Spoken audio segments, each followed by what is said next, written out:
après l'été. C'est un peu le coup d'envoi de cette rentrée. On parle d'audace, on parle d'initiative, on parle de se projeter dans les 20 années à venir. Je vais vous demander d'accueillir notre hôte, le président du MEDEF, M. Geoffroy Roux de Bézieux. Merci.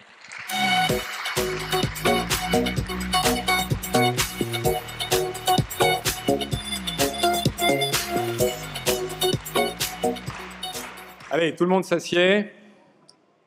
Alors, il y a 20 ans, ou 20 ans après, pour reprendre l'expression du roman d'Alexandre Dumas, il y a 20 ans s'annonçait l'euro et un nouveau millénaire. L'Europe était encore le rêve collectif de toute ma génération. La paix, la démocratie progressait partout dans le monde. Pour ceux qui s'en souviennent, Francis Fukuyama prédisait la fin de l'histoire.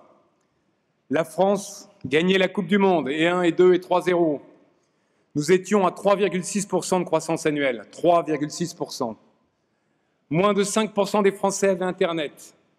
Google venait à peine de naître, Apple lançait son premier iMac, et Mark Zuckerberg, le fondateur de Facebook, avait 14 ans et était encore au collège. Alors 20 ans après, 20 ans après, tout a changé, à part le football, parce que 4-2, c'est presque aussi bien que 3-0. Ces mutations du monde, elles sont telles que nous devons impérativement relever la tête, car elles vont bien plus loin que les mutations précédentes. Elles ne changent pas simplement nos entreprises ou notre économie, mais aussi notre rapport au travail, notre rapport à la démocratie, notre rapport à notre planète. Et donc cette capacité à se remettre en question, à se projeter dans l'avenir, pour être un MEDEF de proposition, c'est le rôle que je veux donner aujourd'hui au MEDEF. Dans 9 mois, les peuples européens choisiront leurs représentants. 9 mois. À l'heure où nous parlons, la victoire d'une Europe des populistes, c'est-à-dire des partis anti-européens, est tout à fait possible. Et c'est pour ça que j'ai choisi l'Europe comme point d'orgue de notre université.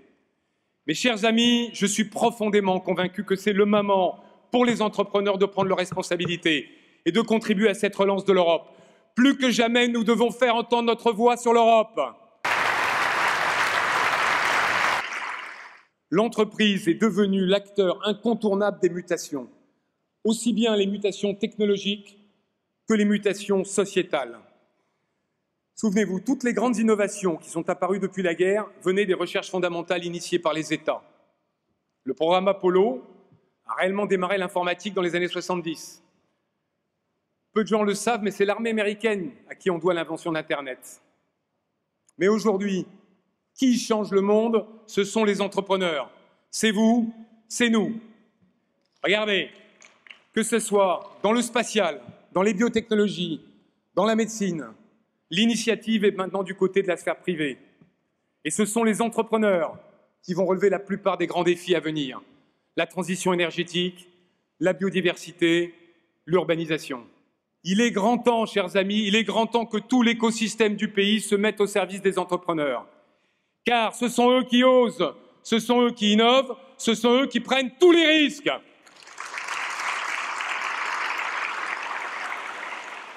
La France, terre des arts et des lettres, peut redevenir ce qu'elle était au début du XXe siècle.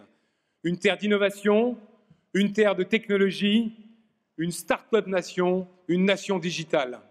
Oui, je n'ai pas peur du mot, le génie français existe toujours. Monsieur le Premier ministre, cette confiance retrouvée, elle est fragile.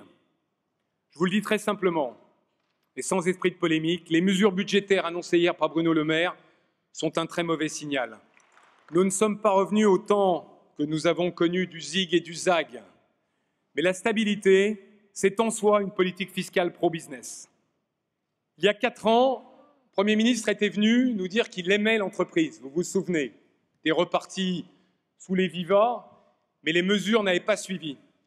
Monsieur le Premier ministre, nous préférons les preuves d'amour aux déclarations d'amour. Alors pour conclure, après De Gaulle, tout à l'heure, j'aimerais citer Churchill. On m'a dit qu'un bon discours devait à la fois citer De Gaulle et Churchill, nous y voilà. Alors c'est une citation qui résume bien l'esprit de ces 2 jours, car j'ai envie de vous projeter dans cette université d'été. Plus vous saurez regarder loin dans le passé, et plus vous verrez loin dans le futur. Plus vous saurez regarder loin dans le passé, et plus vous verrez loin dans le futur. Je ne sais pas si Churchill aurait été brexiteur, probablement, Mais je voudrais que nous profitions de cette université d'été pour nous forger notre conviction, notre vision du futur, en nous fondant sur notre expérience, sur nos 20 ans, mais aussi sur cette vision de l'avenir. Je vous souhaite, chers amis, 2 très belles journées.